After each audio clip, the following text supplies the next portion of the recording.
everyone, you're welcome back again to my channel. It's so good to have you here. It's been a minute. I've been away from YouTube for a long time now because of some things, but I'm back again fully. I apologize for the long stay away.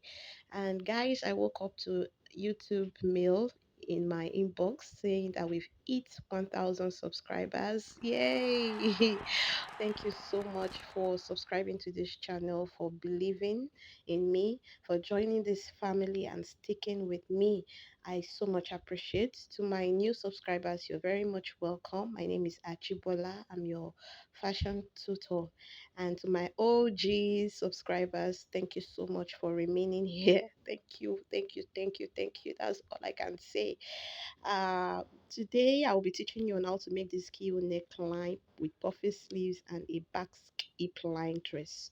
So let's go straight into the tutorial. So I started off by rolling my starting line and I'm marking downwards to the waistline, that is to the half length of your dress, and I'm going to roll it out this way. This dress is going to be a freehand method. We'll not be making use of a pattern paper because it's quite easy, it's not complicated. So from that starting line, I also came down to mark my shoulder to my bust point.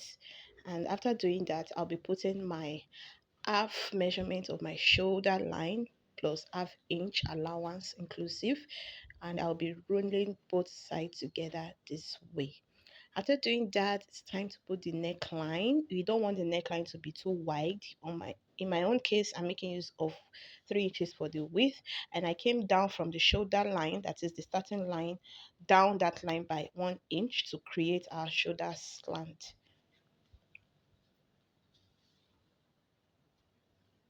After doing that, I would be putting in my chest line measurement, which is gotten by dividing the bust circumference by 6 plus 1.5. Then I'm going to be rolling that out that way. So that's the chest line. That is where your armhole will be sitting on. So the next thing I'm doing is to put my bust span, also known as nipple to nipple measurement, this way, and I'm going to be rolling a line to connect it to the half length line. Now is the neck depth. You can make use of 2 inches or 2.5 inches depending on your choice for the neck depth, because we're still going to be drawing in our keyhole design, and I went down again by 2 inches. So I'm going to be drawing the keyhole this way. I went inward from my center fold by half inch because you don't want it to be too wide. It depends on your preference actually. If you want something that is going to reveal your bust, you make it bigger.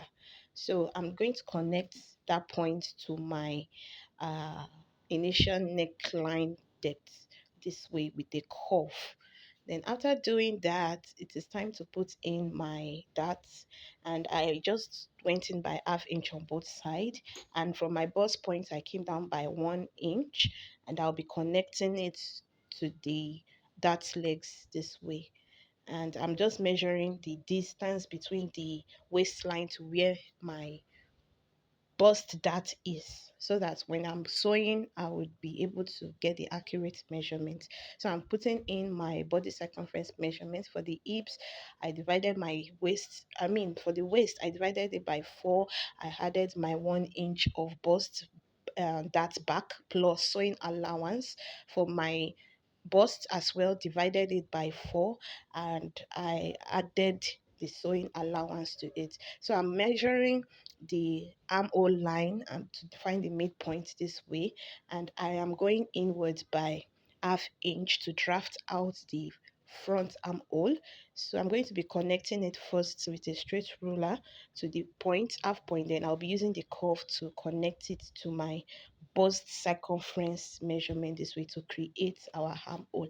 And I'm going to connect it with a straight line to the waist circumference measurement. As easy as ABC, easy peasy. We're almost done with the front pattern of our dress, the half cut of our dress. So I just added extra half inch for my sewing allowance there.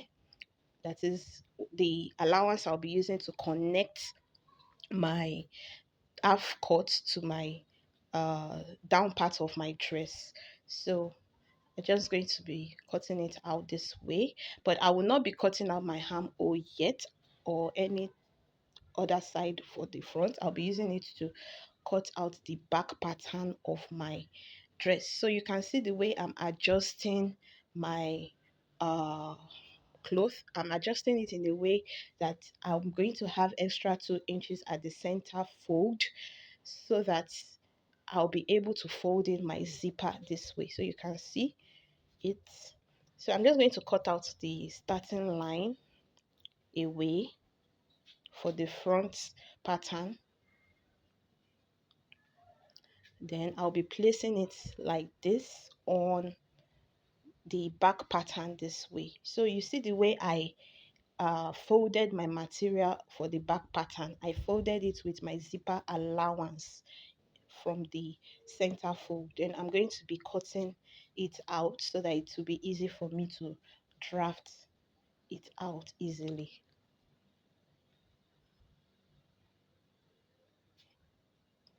And by the way, I made use of 3 yards of fabric, or it depends on your body size. You can do lower than that and you can do higher than that.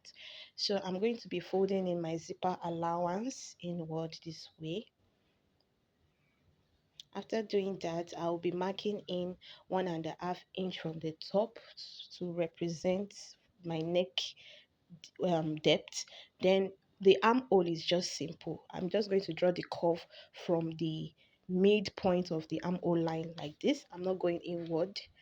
Then for the back dart, I'm just going to measure the chest line to the waistline there, and I'm going to write it on the wrong side. Guys, make sure that every marking you're doing it on the wrong side of your fabric, because you don't want a dirty work.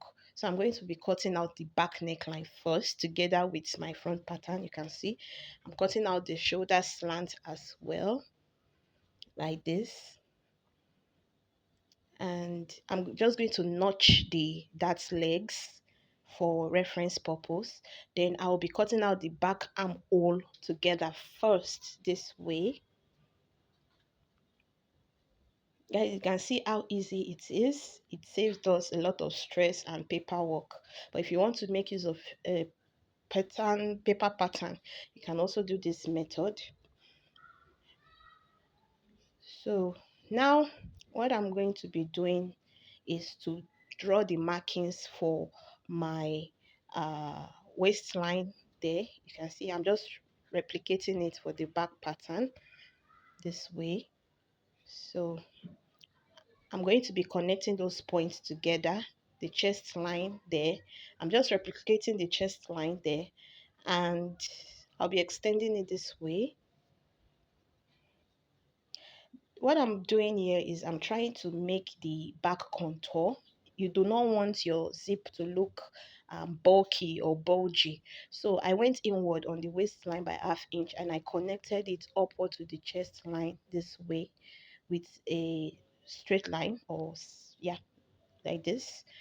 And you can see I'm just going to slit out the remaining part of our zipper allowance this way. So when you install your zip is going to sit well on the back curve of the person. So I'm going to now cut out our front markings. You can see the way I'm cutting it out gently. And guys, please, when you're doing a freehand method, before you start cutting, please confirm all your markings. Make sure that they are accurate, because it's actually risky to make use of freehand method if you're not a professional, intermediate, or expert.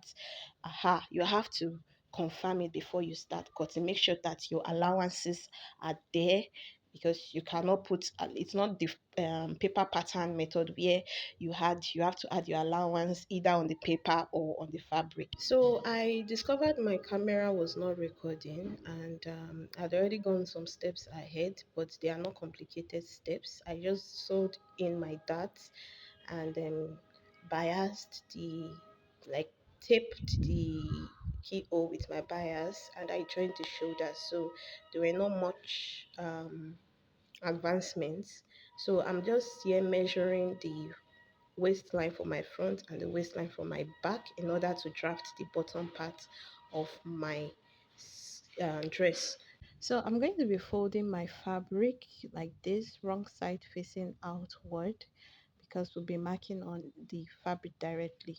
So I'll be using the half measurement of the waist circumference for the front. That is whatever I got at my front as my measurement for the waistline for the front. I'm dividing it by 2, and I'll be adding my sewing allowance to it. So I'm going to be folding it this way. Then I'll be rolling my starting line at the top this way. After rolling that out, you can see the way I am placing my tape measure. I am removing the half length of my top part of the dress away from the tape. Then I'll be measuring from there, from the starting line, 8 inches downwards. This measurement is your waistline to your hip line, the highest point of your hip measurement. So I'm going to be ruling that out. So yours can be lesser than 8, yours can be higher than 8 inches depending on your body measurements. So from that point, I'm going down by I think I went down by 4 inches, which was too much. So I would advise you to do between 2 to 3 inches from that line. So right now I'm going to be marking in that waist measurement that I measured for the half cut divided by 2. There is no need for adding allowance, sewing allowance again to this, because sewing allowance has already been included into the measurement we got. Now from that hip line there, I'm going to be going down by 2.5 inches. You can see that I adjusted it. It was formerly 4 inches, but I discovered that the back line was too deep. So I'll be using the slightest part of my curve ruler to connect both points together like this to create our basque line illusion for the skirt area. So you can use between 2 inches, 2.5 inch, depending on how deep you want your basque effect to be actually. But I just feel it looks good when it's not too deep. So I have connected the uh, hip line towards the back like this. So I'm just adding extra half inch for sewing allowance. That is the allowance I'll be using to join the gathers to the uh, top part of the skirt. So I'm just going to cut it out this way.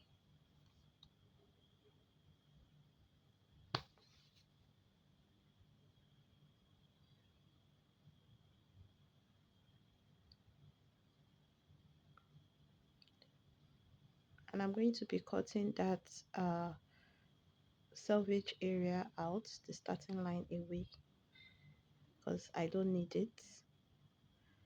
Now I will be using the front pattern to cut the back of the skirt part.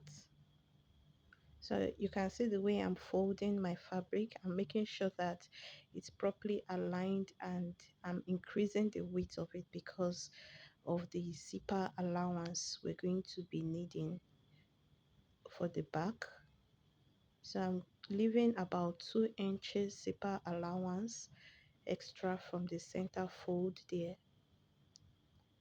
this way.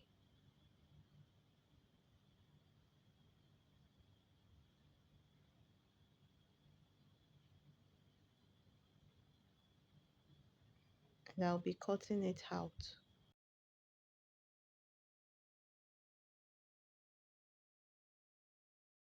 So before I entirely cut it out, I'm just extending that hip line on out on the back pattern, and from that waistline I came in by half inch inward, and I'll be connecting it with my straight ruler towards the hip line.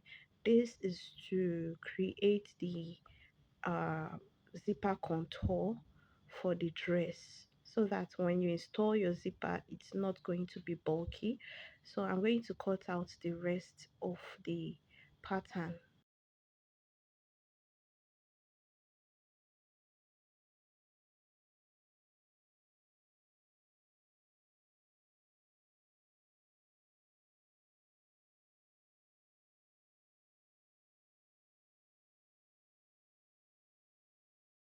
So when that is done, I'm going to be notching the center fold of my front pattern, and I will be placing it. I'm also going to be notching the center of my waist area of the top part this way, so that when I'm joining it together, it's going to be properly aligned.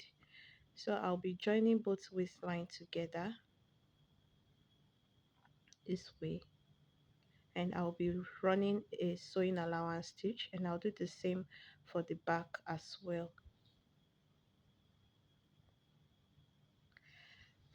So when that is done, you can see I have some SXs at the side. That's because I went to add sewing allowance to the bottom, which I shouldn't have. So I'm just going to be trimming off the excesses.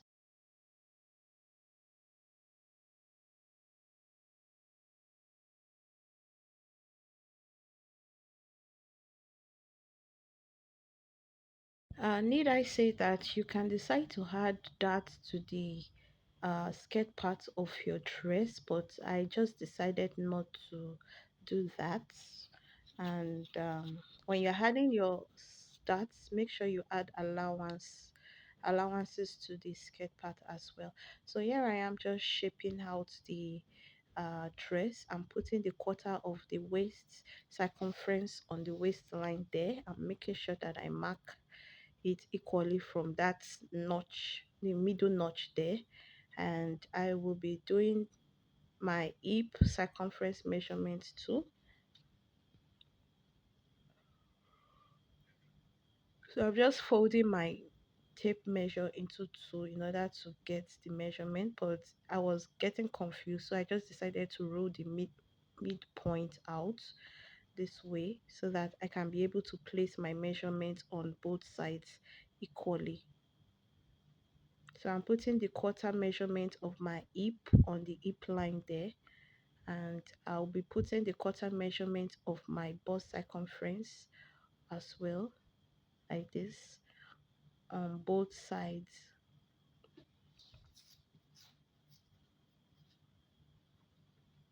After doing that, I'll be connecting the points together with my ruler, as you can see me do here. So I'm going to use the slightest part of my ruler to roll out, to draw a curve, the hip curve from the waist this way. And I'll be doing it on the other side as well, like this. So I'm going to be joining the two sides together, the front and the back. So now we are done with part A and the part B of our dress. It's time for the part C of it. So in order to get the part C, I would be measuring my shoulder to the hip line of my dress. Then I will be subtracting that measurement away from the total gown length measurement. That is what we'll be using to cut out a rectangle piece of it. So you can make the rectangle piece as long as you want, depending on the amount of ruffles you want to make.